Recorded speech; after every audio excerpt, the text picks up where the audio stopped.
이 시간 주제 표와 회복 캠페인 같이 하겠습니다. 시작. 주여 이제 회복하게 하소서. 예배를 회복하겠습니다.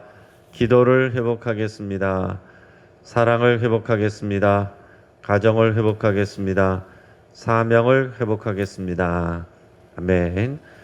우리 묵상 말씀 누가복음 5장 38절 우리 세 번 같이 하겠습니다. 시작. 새 포도주는 새 부대에 넣어야 할 것이니라. 새 포도주는 새 부대에 넣어야 할 것이니라. 새 포도주는 새 부대에 넣어야 할 것이니라. 아멘. 우리 새 포도주 대신 예수 그리스도와 예수 그리스도의 복음을 또 담아내는 귀한 새 부대가 되시기를 주의 이름으로 축복합니다. 하나님께서 오늘 우리에게 주시는 귀한 말씀은 출애굽기 32장 1절에서 14절까지의 말씀입니다. 자, 오늘 본문을 통해서 금송아지 사건이라는 제목으로 말씀의 은혜를 같이 나누겠습니다. 여러분, 신에 대한 가르침과 이야기들은 오랜 시간 동안 사람들에게 큰 관심을 끌어온 주제입니다. 그리스 신화, 로마 신화, 또 이런 이야기들은 현재 인문학의 고전으로 사람들에게 그렇게 여겨집니다. 그리고 또 판타지 영화들을 보면은 이 북유럽의 신화를 모티브로 또 제작되는 것들이 많이 있습니다. 자, 이 거대한 자연 앞에서 인간은 초라하게 느껴질 수밖에 없습니다. 그래서 사람들은 일반적으로 자신이 보고 듣고 경험한 이 자연을 보면서 신을 생각해 왔습니다. 바람, 산, 나무, 돌, 태양, 달, 바다, 강 이런 것들을 다 신으로 여기거나 신이 주관한다라고 그렇게 여겨왔습니다. 그리고 온갖 짐승들, 더 나아가서는 곤충들을 보면서도 신으로 여겼습니다. 대표적인 것이 이집트가 그랬던 것이죠. 우리 민족의 단군 신화에도 보면은 곰과 호랑이 이야기가 나옵니다. 또 이렇게 자연 만물을 보면서 섬기는 것을 통틀어서 자연 종교다 이렇게 말합니다. 반면에 보이지 않는 이런 하나님과 그 하나님이 주시는 법과 질서를 믿는 것을 계시 종교라고 합니다.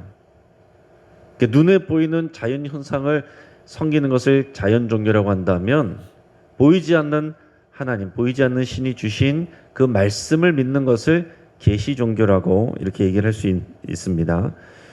유대교와 기독교는 다 계시 종교입니다. 하나님께서는 백성들에게 십계명을 주시면서 절대로 하나님 당신을 형상으로 만들지 말라 그랬습니다. 하나님이 만드신 피조물의 형상으로 하나님을 만든다는 것은 하나님에 대한 커다란 모독입니다. 그리고 그 하나님이 만든 피조물을 하나님이라고 여기면서 그 앞에 절하고 숭배하는 것은 우상 숭배라고 하나님께서 분명히 못 박아 놓으셨습니다. 지금 본문에서 모세는 어디에 있냐면 하나님의 부르심을 받아서 시내산 꼭대기에 올라가 있습니다. 거기서 하나님과 독대하고 있어요. 하나님께서 말씀하시는 그 여러 가지 율법들 앞에서 우리가 그동안 배웠던 내용들, 성막의 구조들, 또 제사장의 복장들, 여러 가지 기구들 이런 것들을 지금 받아서 배우고 있습니다. 40일 동안 올라가서 그렇게 하고 있어요. 그런데 출애굽기 24장에서 언약식을 하고 난 다음에 올라간 것입니다. 지금 이 상황은 이스라엘 백성이 하나님과 이미 언약을 맺은 상태예요. 언약을 맺고 나서 더 구체적인 내용들을 더 듣고 또 십계명의 돌판을 받으러 올라가 있는 것입니다. 40일 동안 올라가 있는데 모세가 자리를 비운 시간이 길어지니까 이제 40일이 다 돼가서 이스라엘 백성은 절대로 해서는 안 될 일을 하고 말았습니다. 그게 바로 금송아지 사건이죠. 자, 지금 오늘 말씀이 출애굽기 32장이고 언약을 맺은 것이 24장이라고 그랬어요. 이 날수로는 40일이 채 안 되는 시간입니다. 자, 그러니까 여러분 지금 이거는 뭐냐면 언약을 맺은 것은 하나님과 이스라엘 백성이 결혼한 것과 같다라고 얘기를 했는데 지금 이 행동은 뭐냐면은 신혼여행 가서 아내가 바람 핀 거나 똑같다라는 얘기입니다. 너무나도 충격적인, 하나님께서 너희가 내가 말한 길을 속히 떠나라고 말씀을 하시는데 정말로 이렇게 그 하나님의 말씀하신 길을 속히 떠날 수 있는가 생각이 들 정도로 이런 충격적인 사건이 바로 이 금송아지 사건입니다. 자, 오늘 본문의 1절에서 6절 말씀을 우리 같이 읽겠습니다. 백성이 모세가 산에서 내려옴이 더딤을 보고 모여 백성이 아론에게 이르되 말하되 일어나라 우리를 위하여 우리를 인도할 신을 만들라. 이 모세 곧 우리를 애굽 땅에서 인도해낸 사람은 어찌 되었는지 알지 못함이니라. 아론이 그들에게 이르되 너희의 아내와 자녀의 귀에서 금고리를 빼어 내게로 가져오라. 모든 백성이 그 귀에서 금고리를 빼어 아론에게로 가져가매 아론이 그들의 손에서 금고리를 받아 부어서 조각칼로 새겨 송아지 형상을 만드니 그들이 말하되 이스라엘아 이는 너희를 애굽 땅에서 인도해낸 너희의 신이로다 하는지라. 아론이 보고 그 앞에 제단을 쌓고 이에 아론이 공포하여 이르되 내일은 여호와의 절일이니라 하니 이튿날에 그들이 일찍이 일어나 번제를 드리며 화목제를 드리고 백성이 앉아서 먹고 마시며 일어나서 뛰놀더라. 아멘. 자, 모세가 산에 올라간 지 40일이 다 되어가던 그런 때입니다. 근데 모세가 내려오지를 않으니까 백성들이 점점 불안해졌습니다. 그래서 아론을 찾아갔어요. 모세의 형 아론을 찾아가서 하는 말이 우리들을 인도할 신을 만들어 달라 이렇게 얘기하는 것입니다. 자, 약속된 땅으로 지금 가고는 있는데 지금 모세가 보이지 않고 어떻게 됐는지 모르니 죽었는지도 모르니 지금 우리를 인도할 신을 만들어 달라, 눈에 보이는 신을 만들어 달라 이렇게 요청을 한 것입니다. 자, 황당한 것은 이럴 때에 이 아론이 그들을 타이르고 엄하게 가르쳐야 되는데 근데 여기에 동조했다라는 것입니다. 그래서 아론이 이 백성들에게 이 자녀들과 이 여인들의 귀에서 금고리를 빼서 나에게로 가져와라 이렇게 얘기를 했습니다. 자, 이런 금부치들과 폐물들은 하나님께서 이 광야에서 성막을 짓게 하시기 위해서 또 그들의 어려움들을 또 위로하시기 위해서 이스라엘 백성들이 나올 때 출애굽해서 나올 때 애굽인들에게 받아 가지고 나오게 했던 그런 금과 은과 여러 가지 폐물들, 네, 그런 것들입니다. 자, 여러분 생각해 보세요. 광야에 있지만은 지금 대부분의 백성들이 대부분의 여성들을 또 어린 자들도 귀에 귀고리를 하고 있는데 그게 다 금고리를 하고 있는 것입니다. 그들이 지금 불쌍하고 가난하게 있는 게 아니에요. 다 금부치 하나씩 다 붙이고 있는 것입니다. 그거 가져오라고 그랬어요. 그것을 가지고 오니까 아론은 그 금고리들 그것을 가지고 금송아지 형상을 만들어냈습니다. 그리고서는 이 아론은 그 금송아지가 자신들을 애굽 땅에서 인도해낸 너희의 신이다. 이것이 여호와 하나님이다. 이렇게 선포를 했습니다. 이 금송아지 형상은 그렇게 크지는 않았을 것으로 보입니다. 이 가나안 일대에서 발견되는 이 청동으로 만들어진 송아지 상들이 있는데 그 크기는 대부분 한 20cm 정도 된다고 합니다. 또 백성들이 모은 금의 양이란 게 그렇게 여기서는 많지 않았을 것으로 보이기 때문에 여인들의 금고리만 모았다라고 했기 때문에 뭐 그렇게 큰 그런 정도는 아니었다. 이렇게 생각을 우리가 할 수가 있습니다. 근데 왜 송아지 형상을 만들었느냐? 이 소는 고대 근동 지역에서 일반적으로 이 풍요와 다산의 신으로 그렇게 여겨지고 숭배됐습니다. 고대 이집트의 멤피스라는 지역에서는 황소를 신으로 섬겼습니다. 그리고 그 이름을 아피스라고 했고요.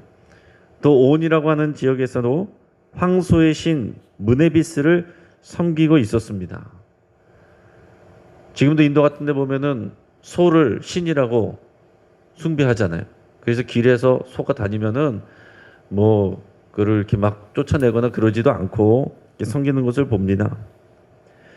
어릴 때부터 이런 우상 숭배를 보고 자란 이스라엘 백성들이 자연스럽게 여호와 하나님을 떠올릴 때 이 금송아지를 생각했다라는 얘기예요.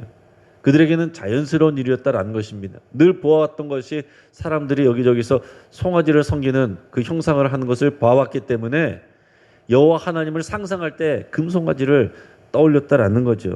자기들 나름대로는 영광스럽게 만든다고 금을 모아가지고 그 송아지 형상을 만들었습니다.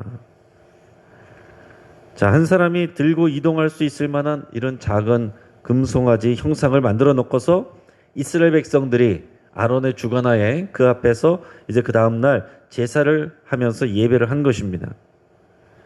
지금 이 일을 주관하는 사람이 아론입니다. 아론은 하나님께서 제사장으로 구별한 사람이에요. 특히 대제사장으로 구별한 사람입니다. 물론 지금 그 상황에서 아론은 그 사실을 다 알지 못했을 것입니다. 왜냐하면 제사장의 복장과 업무에 대한 내용을 하나님께서 지금 시내산 꼭대기에서 모세에게 말씀하신 내용을 우리가 이제 나눴기 때문에 그래요. 자, 여호와 하나님은 이제 섬겨야 할 제사장으로 구별된 사람이에요. 근데 지금 금송아지 우상을 만들어서 그 앞에 제사를 드리고 있다라는 얘기입니다. 이 아론이 저지른 죄를 우리가 생각을 해보면, 자, 첫째, 금송아지 형상을 만들었습니다. 하나님께서 아무것도 그 하나님에 대해서 형상으로 만들지 말라고 한 것을 바로 어겼어요. 둘째는 금송아지가 이스라엘 백성을 인도해낸 신이라고 선포를 했습니다. 또 셋째는 그 앞에 제단을 쌓아서 제사를 드렸습니다.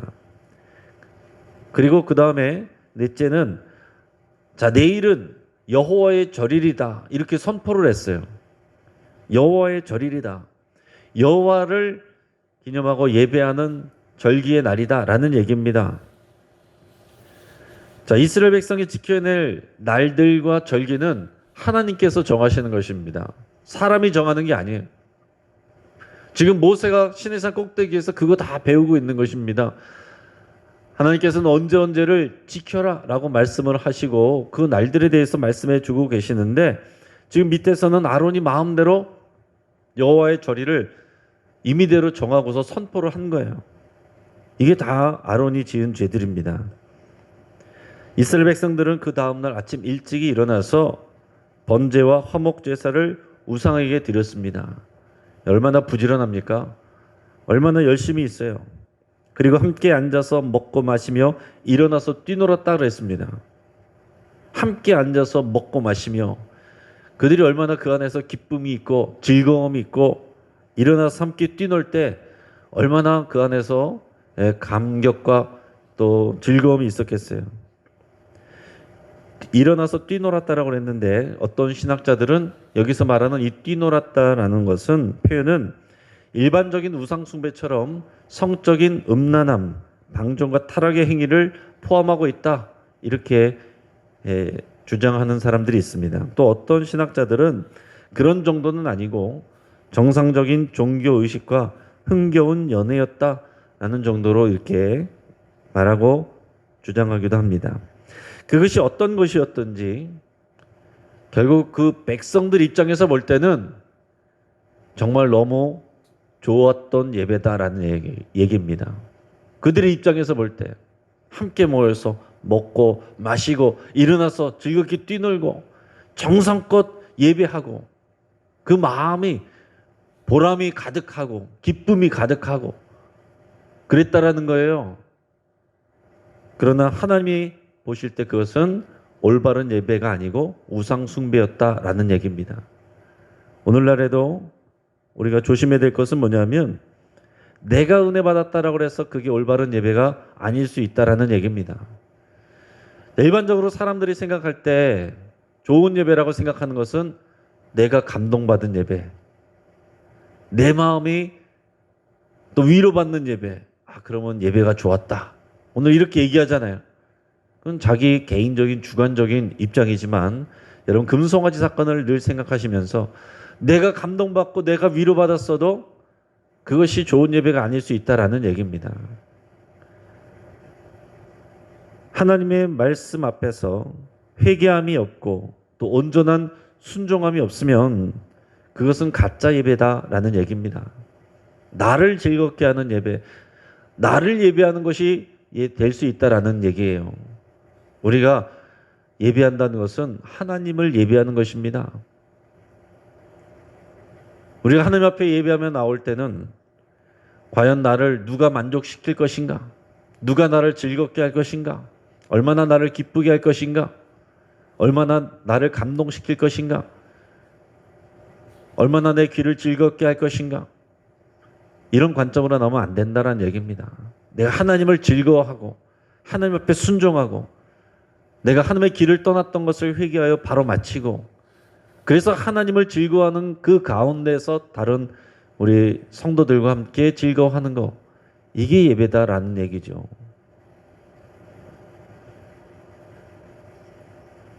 오늘 우리가 예배하는 것을 오늘 이 말씀 본문을 생각하면서 내가 하나님을 예배하는 것인지 나의 만족과 나의 감정을 예배하는 것인지 그것을 늘 분별할 수 있기를 축복합니다.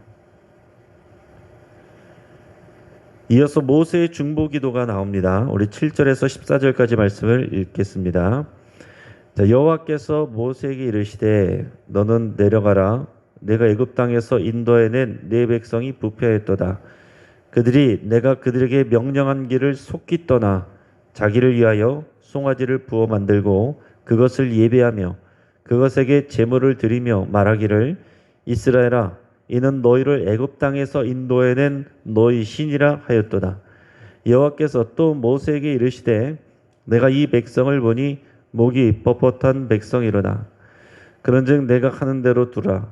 내가 그들에게 진노하여 그들을 진멸하고 너를 큰 나라가 되게 하리라. 모세가 그의 하나님 여호와께 구하여 이르되 여호와여 어찌하여 그 큰 권능과 강한 손으로 애굽 땅에서 인도해 내신 주의 백성에게 진노하시나이까. 어찌하여 애굽 사람들이 이르기를 여호와가 자기의 백성을 산에서 죽이고 지면에서 진멸하려는 악한 의도로 인도해 내었다고 말하게 하시려 하나이까. 주의 맹렬한 노를 그치시고 뜻을 돌이키사 주의 백성에게 이 화를 내리지 마옵소서. 주의 종 아브라함과 이삭과 이스라엘을 기억하소서. 주께서 그들을 위하여 주를 가리켜 맹세하여 이르시기를 내가 너희의 자손을 하늘의 별처럼 많게 하고 내가 허락한 이 온 땅을 너희의 자손에게 주어 영원한 기업이 되게 하리라 하셨나이다. 여호와께서 뜻을 돌이키사 말씀하신 화를 그 백성에게 내리지 아니하시니라. 아멘. 자, 산꼭대기 있던 모세는 지금 산 아래에서 일어나는 일을 모르고 있습니다. 하지만 하나님은 다 알고 계세요. 그래서 하나님께서 모세에게 하산을 명령하십니다. 지금 아래에 있는 백성들이 부패했다라는 거예요. 자, 그런데 오늘 7절에 보면 그렇게 말하실 때 뭐라고 말씀하시냐면 그 이스라엘 백성들에 대해서 뭐라고 표현하시냐면 모세에게 이렇게 말씀하십니다. 네가 애굽 땅에서 인도해낸 너의 백성, 이렇게 얘기합니다. 자, 이 표현에서 여러분 하나님의 마음이 느껴지십니까? 자, 이스라엘 백성이 애굽에 있을 때도 여호와 하나님을 온전히 잘 알지 못할 때도 모세를 통해서 하나님께서 뭐라고 표현하시냐면은 이들은 내 백성이다, 내 장자다, 이렇게 표현했던 하나님이세요. 그런데 지금 우상 숭배를 저지르는 이 백성들을 보면서 모세에게 네가 인도해낸 너의 백성, 이렇게 표현을 하는 것입니다. 9절에서 보면 하나님이 이스라엘 백성에 대해서 목이 뻣뻣한 백성이라고 이렇게 표현을 하셨어요. 그 뒤에도 성경에 보면 이스라엘 백성에 대해서 목이 뻣뻣하다, 목이 굳다, 이런 표현들이 자주 나옵니다. 무슨 얘기예요? 완고하다, 고집이 세다, 교만하다, 그런 불순종하는 백성이다라는 표현입니다. 여러분, 아론과 이스라엘 백성들은 전혀 자신들의 죄를 지금 모르고 있어요. 그들은 여호와 하나님을 잘 섬기고 지금 좋은 예배를 하고 있다라고 생각하고 있습니다. 하나님이 이스라엘 백성들에게 크게 실망하시고 더 나아가서 진노하셨습니다. 그래서 이 백성을 진멸하고 모세로부터 다시 큰 나라를 만들겠다. 모세에게 이렇게 말씀을 하셨어요. 이게 하나님의 새로운 계획이에요. 자, 이게 무슨 말씀인지 여러분 잘 생각해 보시기 바랍니다. 지금 이스라엘 백성들이 이렇게 중다하게 된 것은 누구에게로부터 지금 그 언약이 이루어져 온 것이냐면은 거슬러 올라가면 아브라함이에요. 직접적인 이들은 아브라함의 자손들입니다. 하나님께서 이 아브라함에게 약속하신 내용이 그런 거였어요. 많은 자손을 주고 큰 나라를 만들겠다. 약속의 땅을 주겠다라는 것인데 지금 이 백성이 이렇게 부패했으니 목이 뻣뻣하고 이 불순종하고 우상 숭배하니 내가 이들을 진멸해버리고 아브라함의 이 자손들로 만든 이 민족을 진멸해버리고 모세로부터 다시 시작하겠다. 그러니까 모세가 이제 믿음의 조상이 되기 위해서 모세의 자손들을 통해서 다시 민족을 만들고 그들로 하여금 하나님의 나라를 만들겠다. 이 계획을 말씀하신 거예요. 그러면 이스라엘 백성을 버리시고 또 아브라함의 언약을 버리고 이제 모세를 그 언약의 대체자로 모세의 자손들을 그 태어날 백성들을 언약의 대체자로 삼으시겠다라고 말씀을 하시는 것입니다. 여러분 하나님이 변함이 없으세요. 늘 등 돌리고 배신한 것은 사람입니다. 하나님은 언약은 언제나 신실하게 이어지지만 우리가 그 언약에 충실하지 않을 때 하나님은 언약을 바꾸시는 것이 아니라 사람을 바꿀 수 있습니다. 여러분 이것을 우리가 잘 생각해야 돼요. 내가 내 자리를 귀하게 여기지 아니하면 내가 내 자리를 지키지 아니하면 하나님은 내 자리를 다른 사람에게 주실 수 있는 것입니다.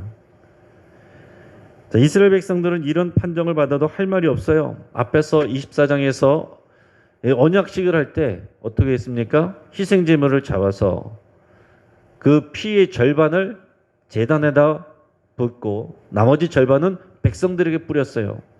이게 무슨 뜻이냐면 이 양쪽 간에 하나님 또 백성 간에 서로의 이 언약의 의무가 있다라는 거죠.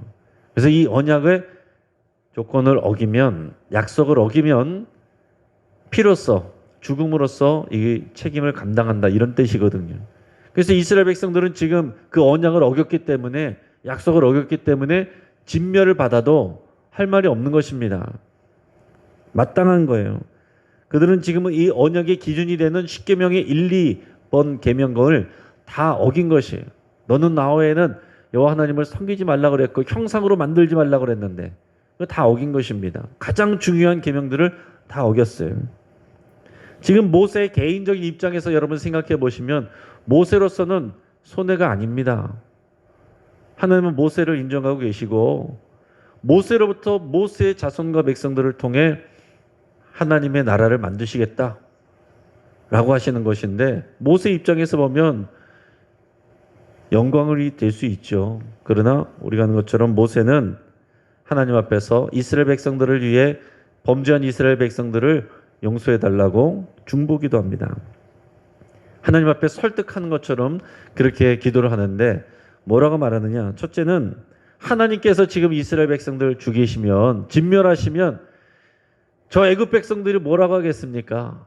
아이고 결국 데리고 나가서 다 죽이려고 저랬다. 여호와 하나님이 그 백성들 데리고 나가서 죽이려고 광야 데리고 나가서 죽이려고 데리고 나갔다. 이렇게 말하지 않겠습니까? 그리고 두 번째 아브라함과 이삭과 야곱 여기서 이스라엘 같은 말입니다. 아브라함과 이삭과 이스라엘에게 하신 하나님의 언약을 여러분 하나님께서 기억하여 주십시오. 하나님께서 그들에게 뭐라고 우리 조상들에게 뭐라고 약속하셨습니까? 하늘의 별처럼 많은 자손들을 주시고 그리고 약속의 땅을 주시겠다고 하지 않았습니까? 오늘 근데 이 지금 그들을 다 죽이면 그 언약을 하나님께서 스스로 깨는 것 아니십니까? 지금 그 조상들과의 그 언약부터 지금 말씀을 드린 거예요. 자, 그랬더니 마지막 오늘 14절에서 하나님께서 마치 기다렸다는 듯이 다른 말씀 붙이지 아니하시고 뜻을 돌이키사 진노를 거두셨다 그랬습니다. 어떻게 보면 싱거운 것처럼 여겨질 수 있어요. 그런데 이게 하나님의 진짜 마음입니다. 진멸하는 것이 하나님의 마음이 아니고 그들을 다시 회복시켜서 하나님의 나라를 만드시고자 하는 것이 하나님의 마음이다라는 거죠. 이제 말씀을 정리합니다. 사람들은 누구나 다 눈에 보이고 만질 수 있고 예측할 수 있는 그런 신을 원합니다. 내 뜻과 내 계획과 스케줄대로 내가 조절할 수 있는 그런 신을 원한다라는 거예요. 하지만 하나님은 백성들이 그의 말씀과 약속을 통해서 하나님을 보지 않고 믿을 수 있는 신뢰하는 그런 백성을 원하십니다. 자, 금송아지 예배를 통해서 이스라엘 백성들은 기쁨과 만족을 얻었습니다. 위로를 받았습니다. 그리고 백성들끼리 서로 신나고 즐거운 교제를 나눕니다. 하지만 우리의 감정과 만족이 예배의 기준이 되어서는 안 됩니다. 오직 하나님과 하나님의 말씀이, 그 진리가, 그 복음이 예배의 기준이 되어야 돼요. 하나님의 뜻에 순종하고 보이지 않는 하나님을 신뢰하는 거. 지금 내 기도가 내 뜻과 스케줄대로 되지 않아도 하나님을 무한 신뢰하는 거. 이것이 우리가 하나님 앞에 나타내야 될 마땅한 자세입니다. 그것이 하나님 앞에 드리는 진짜 예배예요. 아론은 백성들을 위해서 금송아지를 만들었습니다. 그러나 모세는 백성들을 위해서 중보기도 했어요. 여러분, 어떤 것이 이 백성을 진짜로 위하는 일인가? 여러분 깊이 생각해 보시길 바랍니다.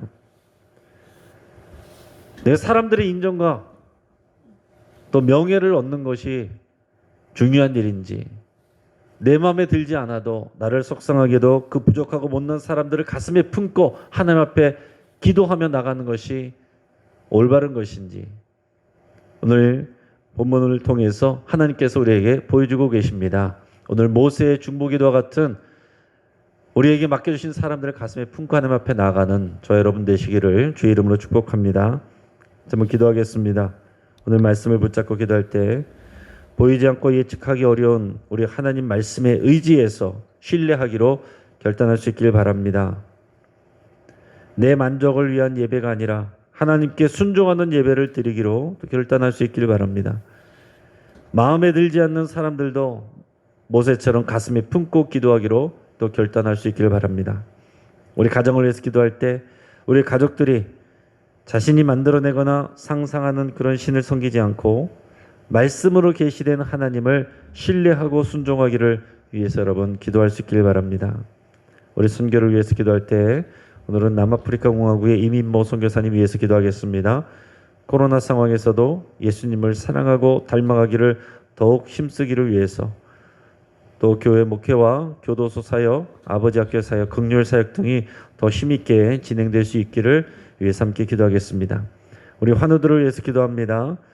우리 무릎 수술 후에 회복 중인 이유성 권사님, 또 뇌종양 제거 수술 후에 또 몸에 어려움을 겪고 있는 차윤자 집사님, 또 항암 치료 이후에 회복 중인 구현인 권사님, 또 재활 치료 중인 방희숙 권사님, 뇌출혈 후에 요양원에 계신 김삼남 성도님, 또 항암 치료 중인 황복희 권사님, 또 이상돈 집사님, 또 박태호 집사님, 김명숙 시집사님, 또 장복구 수술의 재생을 위해서, 또 화상치료 이순희 권사님, 또 조절기능 홍명표 집사님, 허리다리 아프신 우리 성계승 권사님, 발목 부상 중인 유재영 권사님, 또 전립선암 수술 후에 회복되어야 될 이철우 성도님, 또 권태화 집사님, 김관호 집사님, 양승목 집사님, 강은혜 성도님, 김성민 청년, 박범진 청년, 김동욱 청년, 김봉 청년, 우리 많은 환우들이 있습니다. 우리 여전히 기도해 줘야 될 환우들이 있고, 또 여러분들의 아픈 부위들이 있습니다. 우리 질병의 치유를 위해서 우리 하나님이 다 약속하신 내용을 굳게 믿고 믿음으로 치유를 위해서 함께 기도하겠습니다. 이 시간 주여 한번 부르짖고 합심해서 함께 기도하겠습니다. 주여!